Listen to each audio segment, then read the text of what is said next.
This stands one nation under God, indivisible, with liberty and justice for all. Roll call, please. Miranda, Here. Director Vasquez, Here. Director Clayton, Here. Director Adams, Here. Director Brown, Here. Moving on to item number one. Moving on to item number one, minutes of the regular meeting held March 28th, 2024. I review those minutes and say we adopt them. I'll make a second. Okay, we have a motion and a second. All in favor? Aye. Moving on to item number two, committee reports. Mr. President, your marketing promotions committee met on the 2nd of April. We discussed the progress of our digital marketing campaign that we've been running in the Las Vegas area to promote leisure service to the San Luis Valley. That's all I have.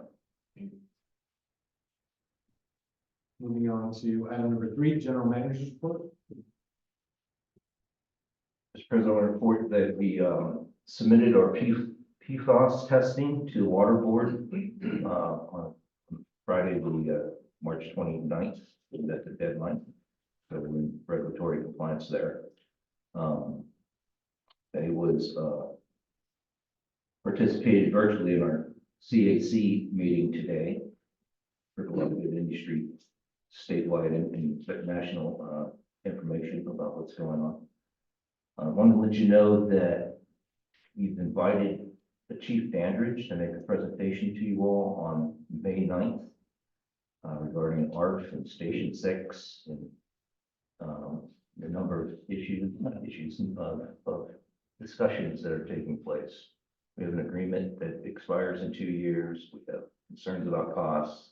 We have the city proposing changes in where their stations are located and interest in using our station in a way that it's not currently used, that has some things that we need to talk about. So we'll see him then. I'm hoping he'll also discuss the AFFF transition we're gonna have to make. I think it's just important that we coordinate because I think the state's gonna be pushing us on that pretty soon. There is included in the proposed FAA reauthorization, there's a proposal to have some form of reimbursement to airports for that cost, but that bill hasn't passed yet. Its current reauthorization extension is up till May 10th. So we have a timing thing that we don't want to get ahead of potential funding, but at the same time, we don't want to get ahead of it because it's going to have rules that we have to follow and how we go about doing it so that what the costs are reimbursable. At the same time, I don't want us to not be discussing and having a plan in place that we can move quickly and make sure we stay on the right side of the water board. So Chief Dandridge is aware of that, and my hope is that we'll communicate that and have that discussion so we're on the same page. That's all I have. Any questions from the I have asked in the past, and it was given for a while from the previous manager, also Clinton report. What's happening at this airport about Clinton.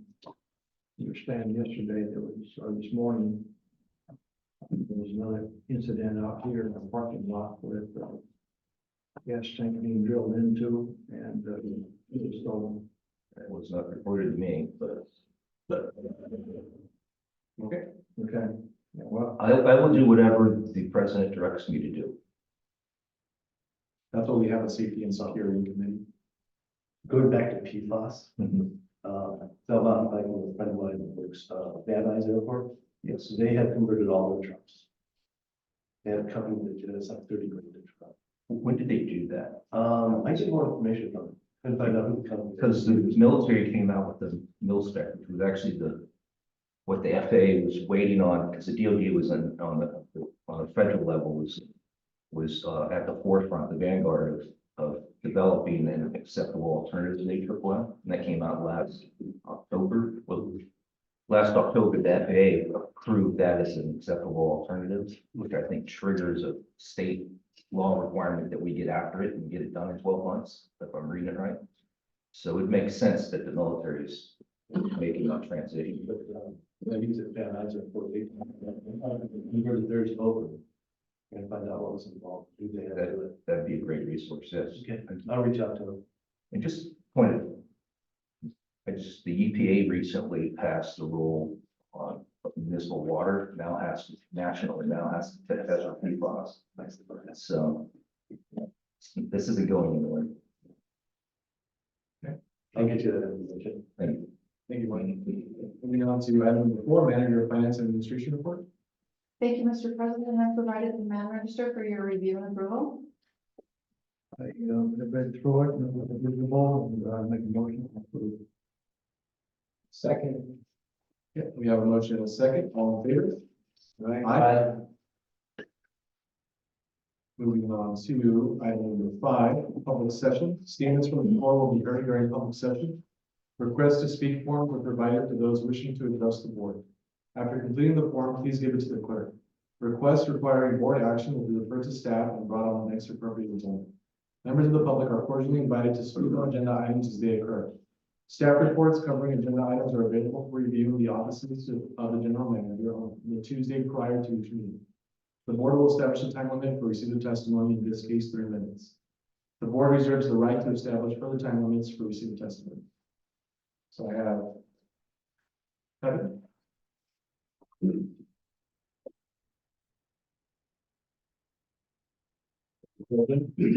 Board members and critical staff. I'm Kevin Yates, representing Artcraft Paint.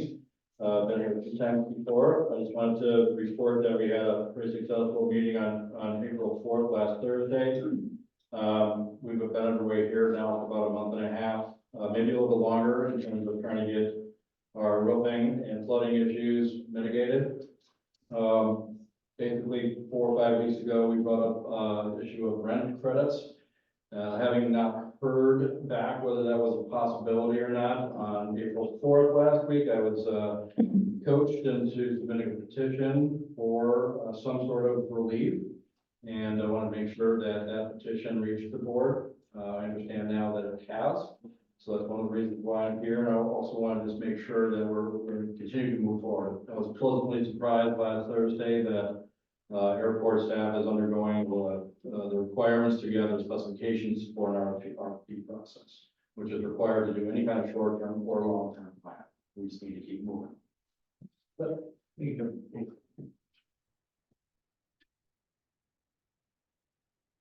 Okay, that was the only one I had. Moving on to item number 6, presentation by Mead & Hunt regarding air service development efforts and the state of the industry fund. Hello, well, we have the presentation. Thank you for having me here today to provide an air service update. I think I was last here in April, and I always appreciate and enjoy my visits to Santa Maria. Joining me today is Jeffrey Hartz and Margaret Beer.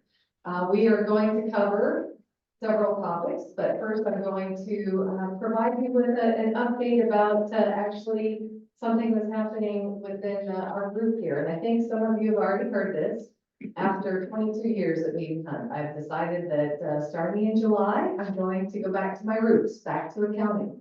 So I'm entering a private firm and taking it back to family practice. So I'm going to leave you in very good hands though. And that's with Jeff and with Margaret. So both of them have been highly involved over specifically the last 6 months, but Jeff has helped me for many years with the background data. They are both very familiar with the market, and I think will provide excellent expertise going forward. I've provided, we're trying to advance it here, a little bit of overview with their background, but they both have been in air service consulting for many years and also have backgrounds in at the airline industry. So they both have backgrounds with American Airlines. Jeff has worked with me for over 13 years at Mead & Hunt, Margaret for 2 years. And then prior to that, at 17 years with American Airlines. Some of you may remember Margaret from joining us at the Airfest in 2019. So, and of course, several like you, Nash, Jeff helped with, the air service presentations in Bogota. So again, they've, been very, very involved, and I just want to say my thanks for all these years that I've been able to participate with the air service advancement at Santa Maria Airport. So thank you, and I'm gonna hand it to Jeff. Thank you. Appreciate it. Sorry, a little bit of technology issues. You can see a pretty picture there of us. But I appreciate it. Like I said, I've worked with Carrie off and on for, 10 years or so like this. Obviously, with Trina quite a lot, so I'm looking forward to working with you guys directly on Santa Maria, hoping to improve our air service, figure out what next steps, and hopefully take what Trina's done and improve and make it, hopefully even better, which is gonna be tough, because, let's face it, she's hard to shoot the dough. So we're talking about the industry overview. I'll apologize, I'm a long-winded guy. Trina keeps warning me, no, don't take the time you normally take on this, so we'll try to keep it, at a high level on it. But, yeah, industry-wise, a lot of things have been changing, but the one thing that's, in the industry is that's coming. We've been saying this, I've been in now for over 20 years. Every time I do one of these presentations for the last 20 years, I say, everything has changed, which has now pretty much become the, well, it's all the same because it's just changing is the common thread of this. Wait another 6 months and we'll either be in a booming economy or back with no pilots, back to growth, back to no pilots, back to growth. It is kind of the industry trends on that, which when you look at it again, going back the last 30 years, the one thing we have been growing a bunch. We do run through cycles. You had the dot-com bust, the 9/11, you had the Great Recession. All of those were, oh my God, we're never going to see anything like this again. I really need to stop saying that because I did say that after 9/11, I did say after the Great Recession. I think I jinxed it, so hey, I'm no longer saying this. COVID really did create that truly what the heck moment. When things plummeted 75%, we all wondered we're getting back to normal. And then 2 years later, we're back to normal as far as the macro industry. The problem is the micro has taken a little bit longer. We'll talk about here in a couple of seconds, some of these individual markets and airlines. The problem is again, it's the tale of two worlds. There's been some airlines that have grown tremendously over the last 3 or 4 years. Some that are still shrinking over this time period. Some of the older low-cost carriers, Frontier, Sun Country, are up the most over this last couple of years. Whereas JetBlue, again, another low-cost carrier though, has been challenged. Spirit is in that no man's land, essentially flat compared to what Frontier's up, almost 40%. So it's not even a case where in the past, all the low-cost carriers were growing like crazy. All the legacies were shrinking. We now have some legacies that are up a fair amount, with American at almost 7%, or sorry, 10% there. And then you've got Southwest and United that are essentially flat and they're actually below industry. So there really isn't a standard anymore of what happened in the past versus what is going on now.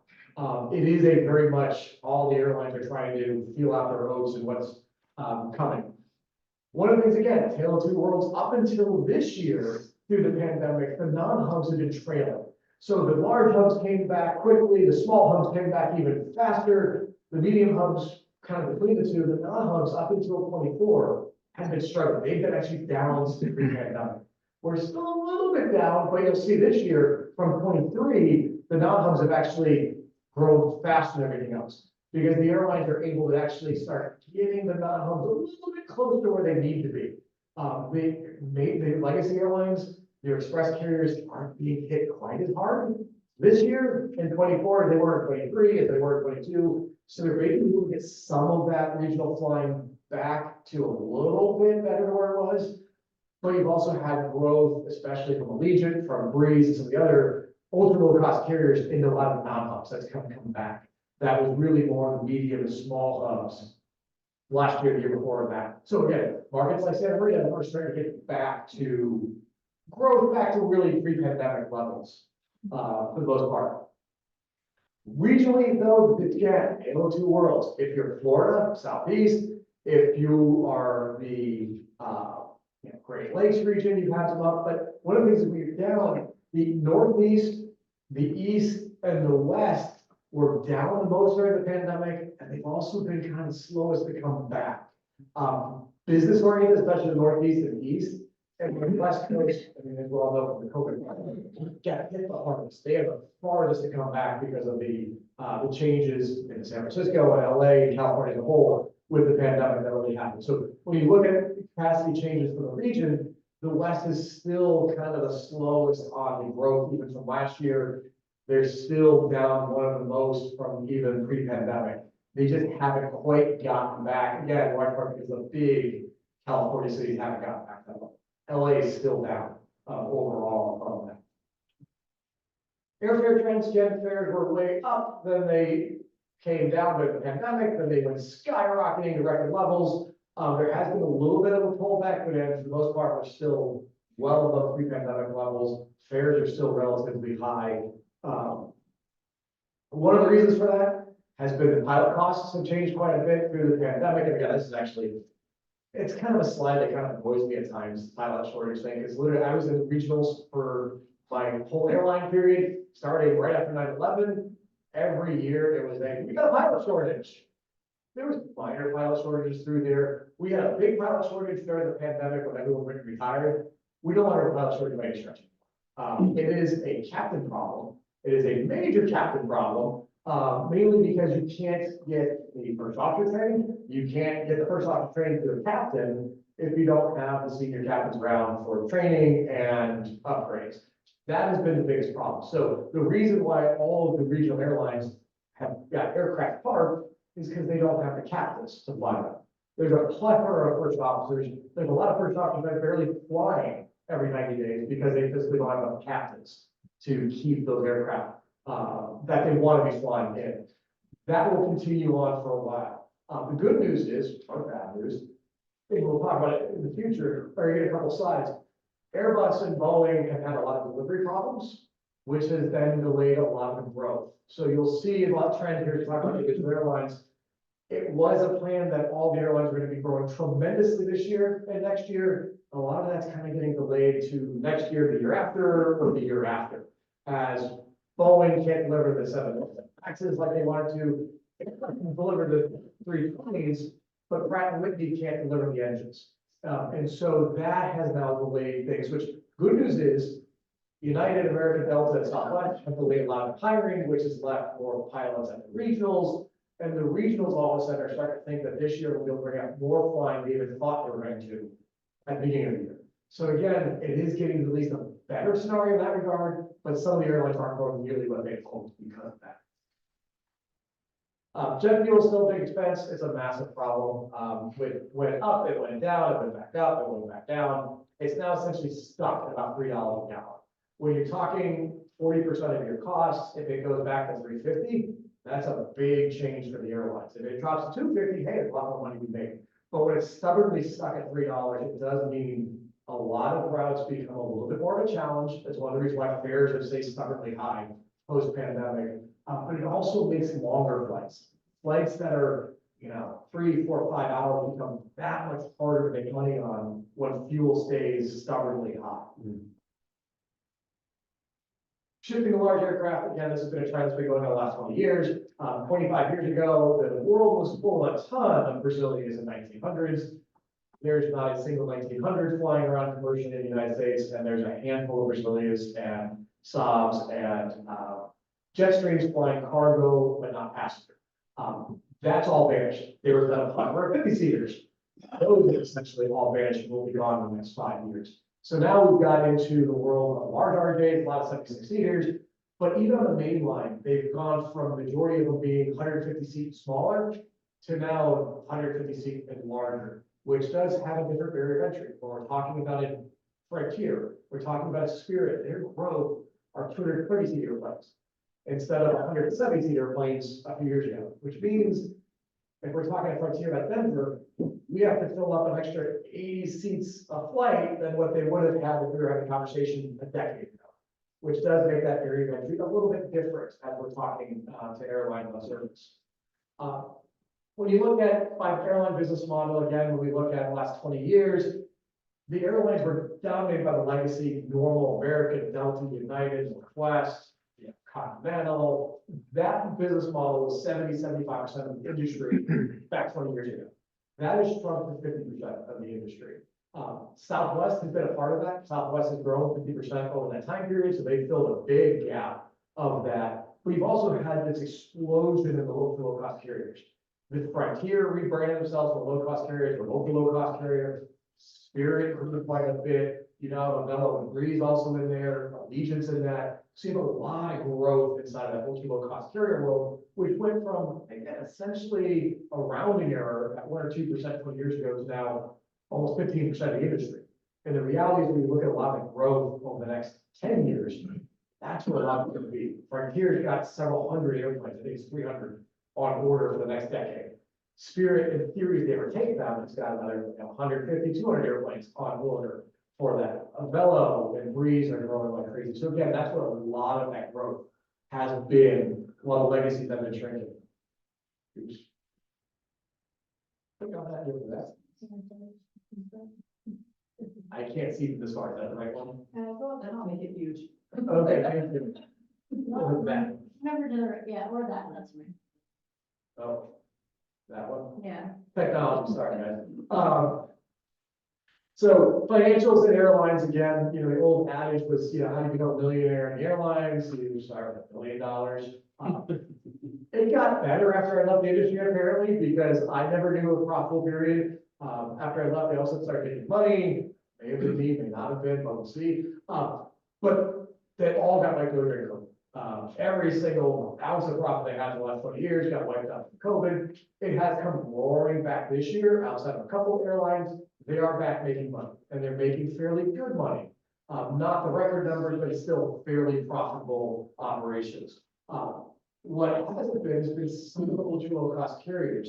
Again, as fuel has stayed stubbornly high, as wages have stayed stubbornly, or gotten higher and higher and higher, the airlines have been a little more challenged with lower cost carriers, especially Frontier and Spirit, to be able to charge enough in order to offset those extra costs. And so when you look at the profitability from a Spirit perspective, they lost a lot of money last year. Frontier lost a little bit of money last year. Versus everybody else made a fair amount of money. And again, that business model outside of Allegiance has been a challenge this last couple of years. It's yet to be seen how this evolves. Will those overall cost carriers continue growing and get their profitability back to numbers? Because they used to lead the industry with the profitability net margin. They're not right now. And so again, things are evolving quickly from what it had been over the last few years. Again, kind of a little wall chart again. A lot of things been happening. So the biggest one, JetBlue Spirit merger, was going to happen, wasn't going to happen, was going to happen. DOJ said, oh, no way the heck. It went to trial, judge agreed and said, no, not going to happen. They both talked about appealing it. They then talked about having some discussions this summer. Spirit said, or JetBlue said, well, we're never going to get this done in time based off of what we said we're going to do. We're done. We'll be backing out of the merger process. They're no longer merging. That has left an interesting conundrum because both of them were not healthy to begin with, and now they're really unhealthy airlines. JetBlue is leading catch up tomorrow. Spirit's even worse off in a lot of respects, and they're both struggling. And so to see where they end up over the next few years will be fascinating. Alaska Hawaiian emerging, big news on the West Coast. Essentially, you have Hawaii. Hey, now you essentially have a behemoth going to Hawaii, between Alaska being big and Hawaii obviously being the big dog for that.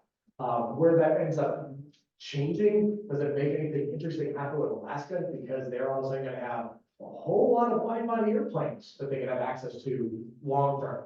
Do they end up having a national service at Seattle someday? Again, some interesting things that could happen there. American JetBlue, they essentially got said, hey, no, you cannot do a relationship as close as you were. DOJ sued them. They're trying to figure out what they're going to do. It's likely going to be just like American Alaska long term, but nowhere near as tied together. And then Delta Aeromexico, not quite as pertinent for you guys, but the DOJ and the Mexican government are, sorry, DOT and the Mexican government are fighting over Mexico City slots. Essentially, they gave them all to Aeromexico, and the U.S. carriers and Mexican carriers besides Aeromexico are saying, hey, what about us? And the Mexican government ignored it, and the DOT said, fine, you no longer can work with Delta, Aeromexico. And so they canceled their antitrust immunity agreement. And so now we're getting into, typical governments and airlines fighting back and forth on what can and can't happen. So implications in the future, trying to run through that one quickly. News say, we have no idea what's going on. I mean, if I did, I'd be investing in it, I'd be a millionaire, and I wouldn't be standing here in front of you. But it's the biggest thing is it's gonna keep changing. The biggest news on the industry is making sure we're active, we're having conversations with every carrier out there, because what carrier is doing today, they may be completely changing their business plan 5 years from now as they've evolved, or out of business, or they have merged into something else. And so it really means, you guys can talk about here in a second, what we've been doing with you guys and who we've been talking to. There's a reason why we're talking to 12, 14, 15 different airlines, because today may not be a fit, but tomorrow it may be. Or today it may not be a fit, or sorry, it may be a fit today, but it may not be a year from now. And that really is the reason why we'll have a lot of that constant conversation and outreach. Excuse me.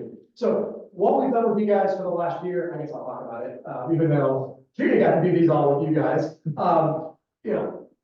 Contracts coming up for the new fiscal year. We've done essentially everything in it except for the true market estimate, which I will be starting literally next week. Because the calendar year 2023 data just came out from the DOT last week. So we've been waiting for that one to be able to update our leakage study, which is what that true market estimate is. So we have full calendar year data. So that will be essentially the end of the deliverables and the contract portion for an outside of Jumpstart, which is in May. Sorry, I'm so off on one month in May in Washington DC, and that's what we've got right now for airline meetings scheduled for that one. So one of the reports that we just delivered was our true visitation estimate. This is our GPS mobile tracking report that we do. Essentially, if you got a cell phone in your pocket that's a smartphone, you're being tracked by Big Brother. They sell it to a private company. We buy that data. Great. We now know where people are coming from. So we polygon, this area, Santa Maria, we polygon the full Central Coast as well, so that we can see where people are coming from, regardless if they're driving, if they're flying, if they're taking a train, or they're taking a bus, they're hitchhiking. We know they showed up here. We know they live in Denver or Dallas or Phoenix. It really helps round out a lot of the data for us to complement some of the traditional aviation data we have. So when you look at it, and there's no way I'm going to read that from here, but off the top of my head, I think it's 2.9 million visits annually. We do have a little bit of seasonality. Again, unlike a lot of our markets that have a lot more seasonality, your weather here is awesome year round. So you don't have quite the drops in January and February that you do, say, in Michigan or South Dakota. So it is a relatively flat with a spike during the July period, just because, again, a lot of the rest of the country does want to come to really nice weather on the coast. When you look at the markets, again, really big eye chart here, so if anyone can read anything, I'm impressed. But essentially what we do is we break this down for the Santa Maria area, for the San Luis Obispo area, as well as the Santa Barbara area. So we can do comparatively, what we're, what we're attracting from a given MSA, as well as what they are. That can be very helpful when we're talking to airlines, because at the end of the day, American does have service, or United does have service at both markets. As we're talking to them, we can help justify our route forecast, our analysis on the market based off of this, as well as on the studies to show that we do have the market coming to Santa Maria, as well as what they have to Santa Barbara or San Luis Obispo. Destination, this has actually been a great kind of report that we've added over the last couple of years, especially for the ultra low cost carrier, the leisure airline component, because it helps us quantify the demand outbound from the Central Coast, from Santa Maria, combined or individually to those destinations. We've done 10 markets. It's San Diego's, it's Vegas, it's Phoenix, it's Denver's, and Dallas's of the world. So we can compare not just to Santa Barbara or San Luis Obispo, but also to other markets that have that same service, that are similar markets. Because we're essentially able to show, like on here, what our demand is from our area versus markets that have that nonstop service. So we can show, in this case, in San Diego, we've got, again, if I remember off the top of my head, I think it's like 280,000 visits to San Diego versus Monterey or Santa Rosa that have nonstop service. So we can demonstrate to an airline that may be flying it, that we have a similar or more demand, we have just as much propensity to travel, regardless of how population size comparisons differ, versus them, that you're already supporting that service. This has been very helpful in our conversations with airlines, like Allegiant, like Breeze, Avelo, especially the low-cost carriers with that. Because this is data that's, again, non-traditional, it helps capture the traffic that is never touching an airplane. It really helps get that person that's driving all the way to the Bay Area, all the way to Phoenix, that we otherwise just aren't seeing because they're never touching the airplane. Slide, maybe.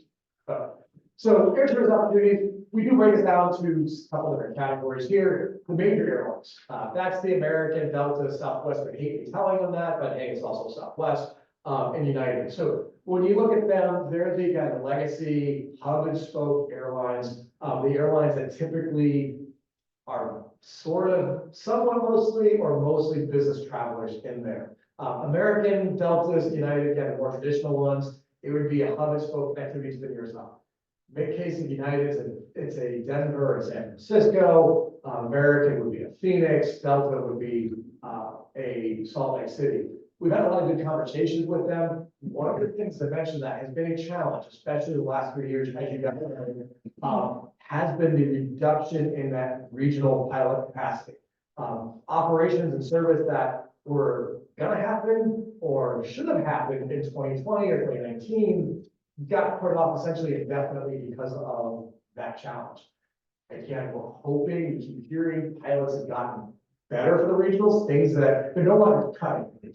They're starting to put a little bit more back. A lot of these new pilot hiring freezes or reductions at the majors have only been the last couple of months. We haven't seen the benefit quite trickle down the rest of this year, but we should, as the airlines stop hiring nearly as much as they have been over the last 3 years. But it does mean that most of these aren't in the next year likely. It's more 2, maybe 3, or even 4 years likely down the line before they're really able to consider adding service. Because at the end of the day, United dropped, I think it was 30 markets, give or take, of cities that they served prior to the pandemic, during the pandemic. They've made it clear the goal is to get back to those markets before they start adding markets that they didn't serve prior to that period of time. Even if they added a record-breaking 10 a year or 12 a year, we're talking 2 or 3 years before they get that wiped away, before they can actually start adding more markets. So again, it is likely to take a little bit of time. Southwest, as everyone we talked, had some good conversations with. We've had a couple headquarter meetings with them that have gone very well. They've expressed a lot of interest, but they also just got hit pretty hard by the Boeing MAX delivery problem. They went from thinking they were going to get 80 to 100 airplanes this year to 40 airplanes this year, and now they're telling us that they're hoping they end up at the same number of airplanes at the end of this year as they had last year. There's actually a decent chance they think they may actually be smaller at the end of this year than they were last year because of Boeing delivery delays and having to retire at the end of this year. So again, that went from something that was a year or 2 as they start growing to now it's a 3+ potential year time frame for them. That's really what's happened with a lot of majors. I'm a little bit more happy and rosy on the low-cost carrier front, to be perfectly honest. So Allegiant, they are now bringing on Boeing MAX airplanes, or hopefully not, but as the deliveries come on that, those are coming out west. Their plan is to be able to start using those to fly a lot more. They're hoping to essentially schedule their airline and those aircraft with more utilization than they do the other Airbuses that they operate, which will open up more potential growth in flying. But in the near term, the next 6 months, it is going to provide challenges as they have to essentially take a whole slew of pilots out of flying the Airbuses and go send them to school to learn to fly the MAXes. And so because of that, they are actually essentially stagnant in the first part of this year before they're able to start growing again with these deliveries. So when you look at with Allegiant, obviously, again, with the success that is Vegas, biggest thing is trying to get the more capacity to Vegas again as they get the growth As the MAXes start showing up in Vegas, they grow more. We're hoping to be able to get additional capacity in Vegas, but again, growth to other markets. Be it Phoenix, which I think was a tiny problem during the COVID when it happened. It happened. I actually think it would be a success for them, and that's something we obviously will be working on trying to push for that, as well as Bellingham potentially. That was something that never was a base up until this past year. All of a sudden could be an opportunity that can serve our market that there wasn't an opportunity to talk to before on that. Avelo agrees on the 2 new entrant airlines during COVID. And what better time to start an airline when the airlines are not flying 75% of their flying. Actually worked pretty well with them. It's actually bad coincidence that both have happened during that. They've been playing for several years. Avelo, they've got mainly part of their operations on the eastern half of the country. They were birthed out of Burbank. They quickly started growing on the East Coast. The vast majority of the aircraft are still on the East Coast. I think they only have 4 or 5 airplanes on the West Coast, which is about a third of their flying on the West. Now, they just opened up a base of operations in Santa Rosa, which is an opportunity for us. Obviously, Burbank would not be an opportunity for us because it's a drive market, but Santa Rosa absolutely does become a potential opportunity for them, as well as other flying throughout the Pacific Northwest that they do today. That could be tied in. Breeze Airways, again, predominantly the East Coast. They do fly a little bit to Southern California with San Bernardino, Orange County, San Diego, Los Angeles. But outside of that, it's Provo, Vegas, and San Francisco. And because of that, it does become a little bit more of a challenge because we already have Vegas and we're not getting to the LA basin. So you have potential for San Diego, you have potential for Phoenix.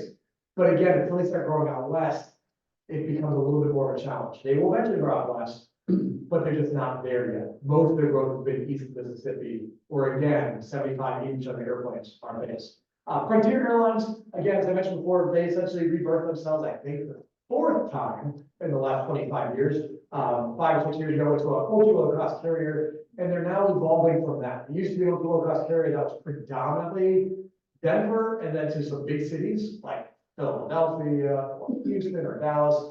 They really started growing a lot the last 4 years in Phoenix, in Vegas, in Orlando. Those are now 3 of their top 5 hubs are natural, leisure markets. They're trying to more into a hybrid than just Spirit to more of an Allegiant Spirit kind of hybrid type of airline. JetBlue, again, we mentioned it before, they've had their own challenges. They're going to be in a world of hurt for the next 4 or 5 years until they figure out what they're going to do. Spirit Airlines, they're in a world of hurt as well. Maybe not as bad as JetBlue, but they're going to be missing a quarter of their fleet by this year because they have no engines for it. Because the Pratt & Whitney engines essentially dropped dead at a certain date, and they just can't get new ones back from Pratt & Whitney. So they will have 50 to 60 airplanes parked without engines by the end of this year, which will cause a lot of problems to them. Sun Country, they're essentially no man's land. They're essentially a Minneapolis-based airline that does a whole lot of warm weather flying for it. They don't serve the Central Coast, so it is an opportunity to be able to serve Santa Maria, to be able to get access to the full Central Coast. And so that again is kind of an opportunity for them. Other airlines, Alaska, they're an airline that essentially serves all but 2 or 3 markets on the West Coast. So eventually, as they're able to grow again, they're likely going to end up in the other 3 or 4 over the next 10 or 15 years. But they have gone through a big transition with the regional product. They used to have a whole lot of Q400s. They got rid of them. They brought in 175 to replace them, but they're still short a lot of those aircraft because the Q400 only got parked 2 years ago, and they've not replaced them all yet. So they're still behind them where they wanted to be, much less where they want to go on that. And so again, they can't grow the regional flying much.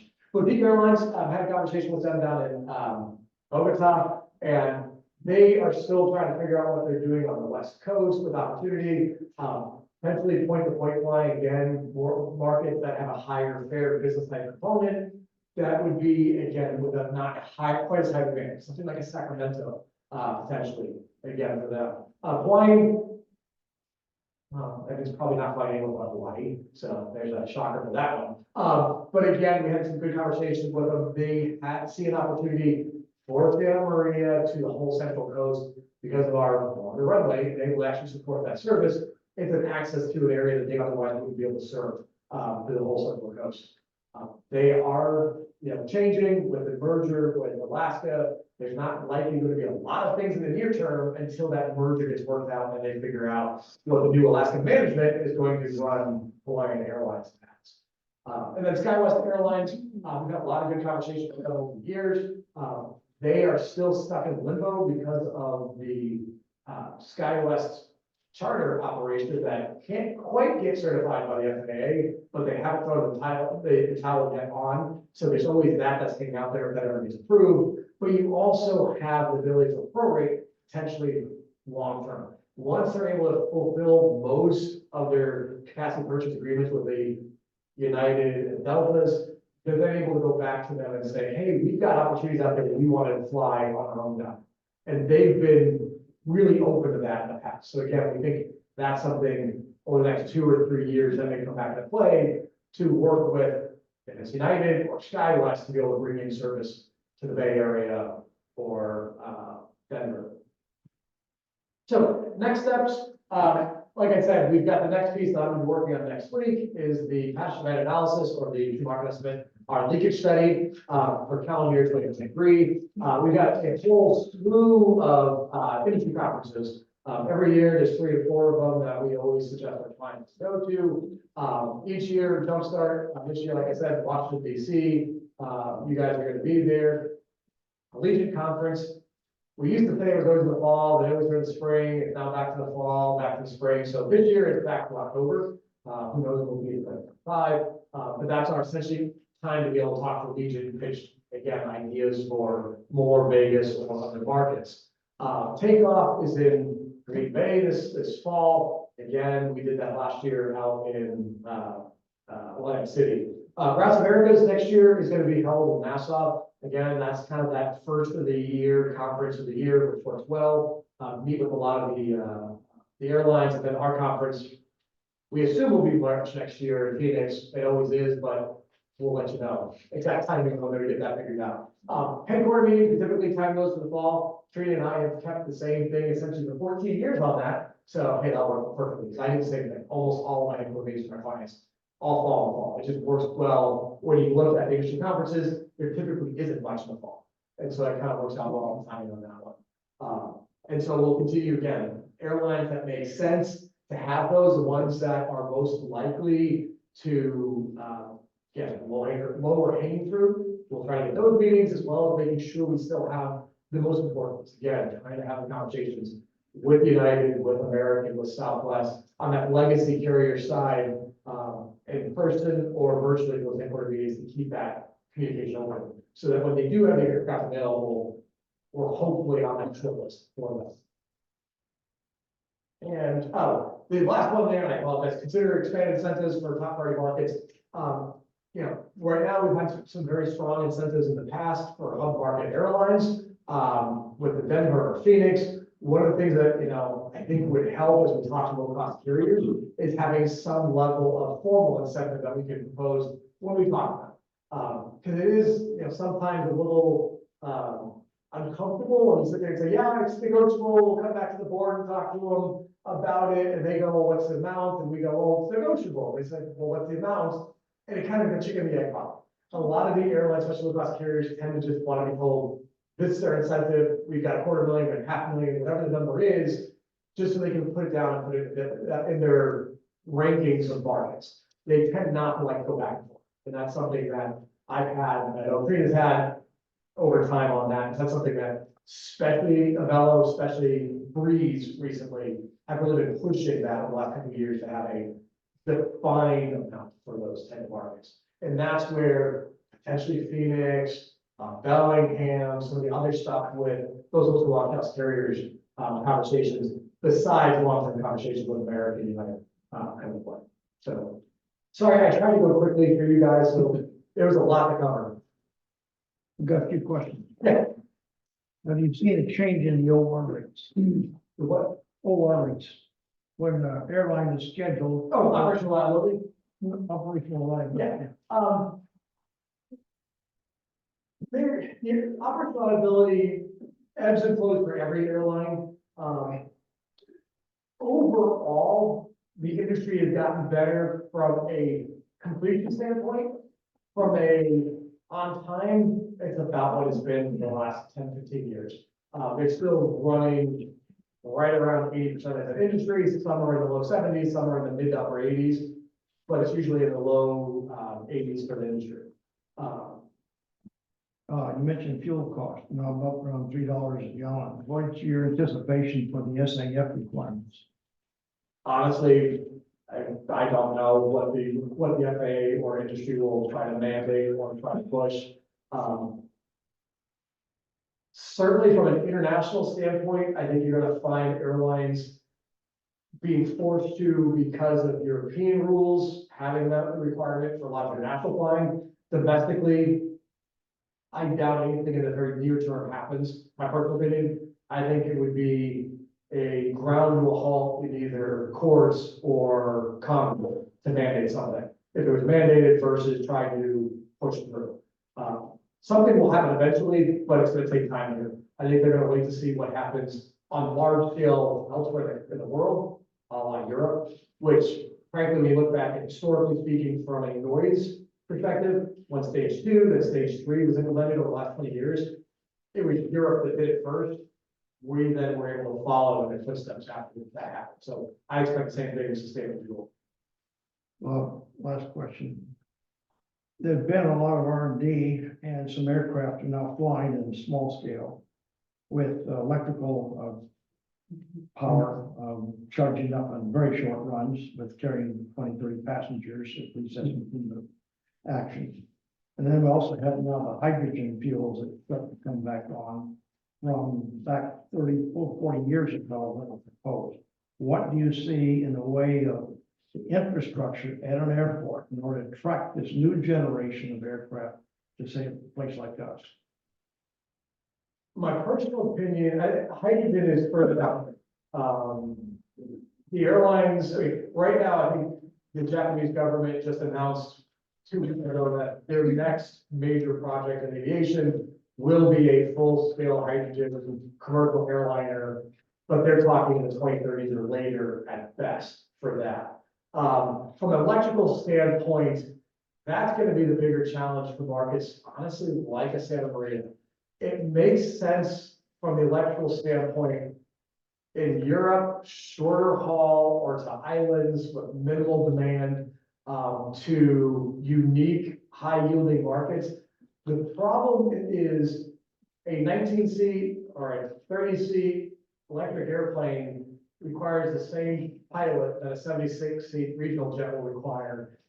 And that means in the United States, it's not going to happen. The economics aren't there. The short haul flight, you're not going to fly a 30-seat electric airplane more than 200 miles that they're paying. Let's face it, there's almost no 200-mile flights left. And certainly it's not 150, 100-mile flights. And that's going to be a sweet spot for them. They just don't exist right now. There's a handful left in the country, but compared to 30 years ago when there was scores of them, that market just doesn't exist anymore. In large part because regional aircraft got expensive. Crews got expensive, maintenance got expensive, infrastructure got expensive. It's so much more cost effective to fly that aircraft 1,000 miles than 100 miles because the airline understands that person 100 miles will just drive it. Throw in the inconvenience of TSA, that short haul flight just doesn't work on real easily this day and age. That's going to be the biggest challenge with electrical. There will be unique ones. There will absolutely be some of the vertical takeoff and landing ones. I think there'll be some of the short haul ones that will exist out of New York, out of Boston, especially out of Miami to the Bahamas.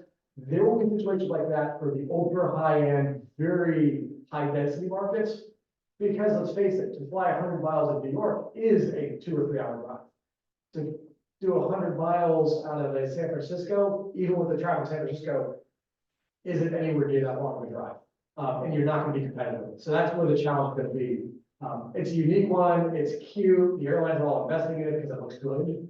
But feasibility for the near term, it needs to get to be bigger. Reality is hydrogen is more likely than electric, just because you can scale it up. You can fly a 150-seat airplane under hydrogen. You're not going to be able to on electrical, at least right now with technology. It may take 10 years from now, but today, a 30-seat aircraft is it. And It's just not it's not economically feasible in America, and a large chunk of it is the pilot plant.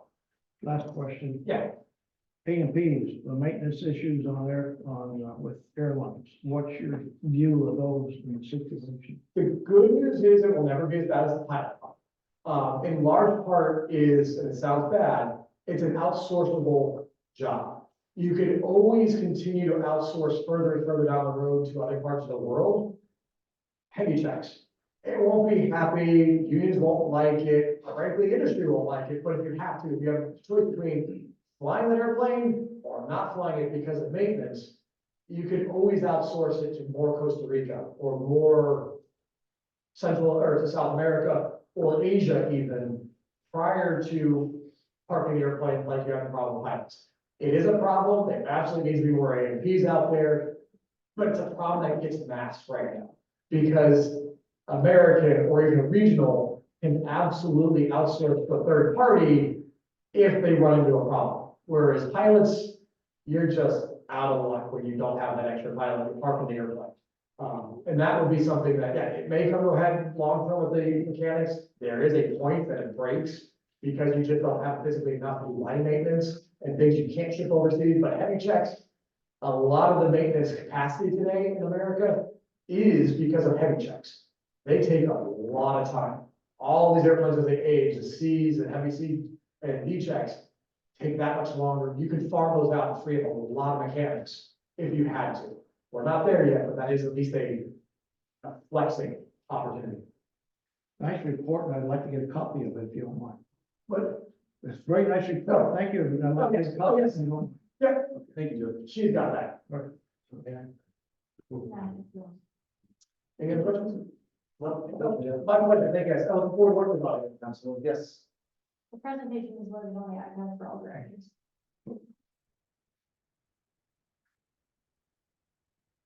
Moving on to item number 7, authorization for the president and secretary to execute a consulting services agreement between the district and Tartaglia Engineering for professional services related to the U.S. Customs Building upgrades. Yes, Mr. President,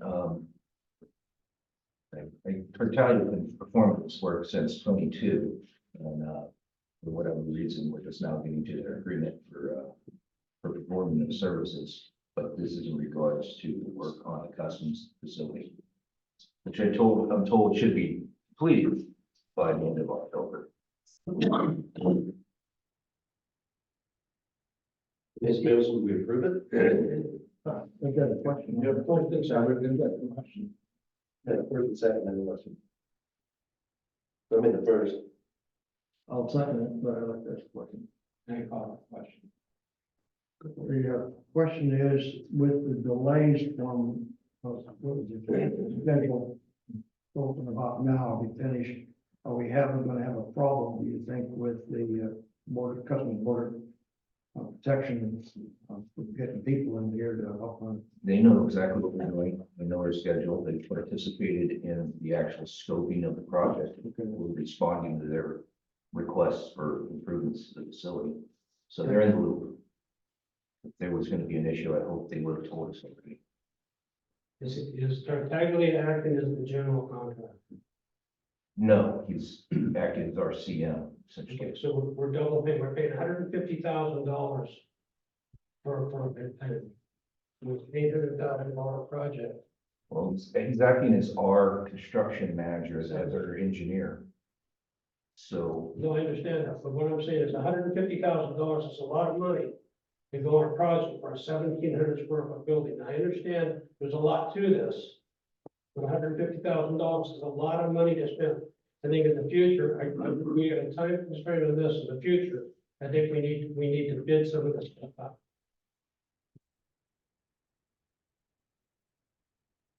Any more questions? We have a motion and a second. All in favor? Aye.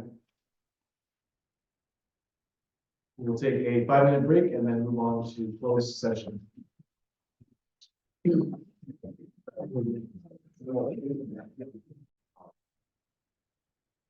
We exit closed session with no reportable actions. Moving on to item number 9, director comments. We'll go ahead and start on the right.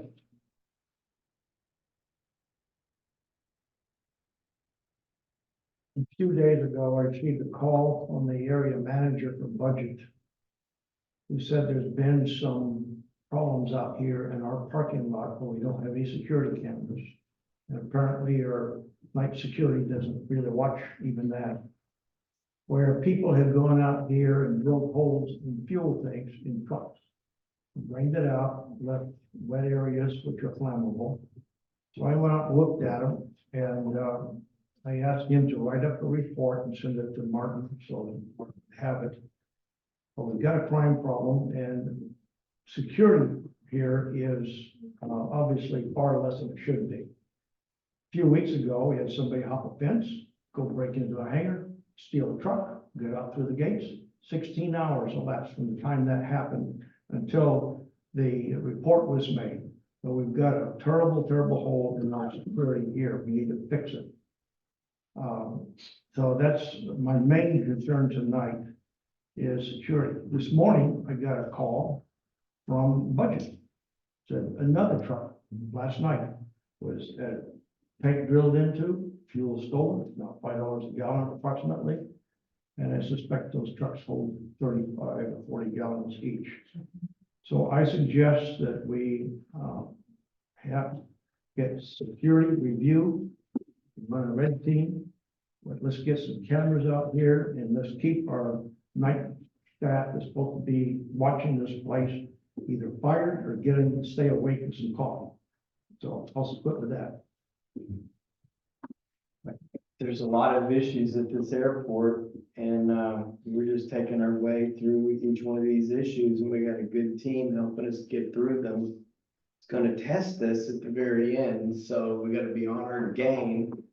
And there's nothing to really report about it till it's over with. So we just gotta stay on it, finish the course, so that we can have a direction for this airport moving forward. And then focus on new things and be done with these old tasks that we've got in our hands right now. I'm feeling very confident we're gonna be able to do that. So, and it's coming around really quick, and so the sooner the better. It's all good. I have no comment. You know, and you look at all the things that are happening around here, here's what we need to do.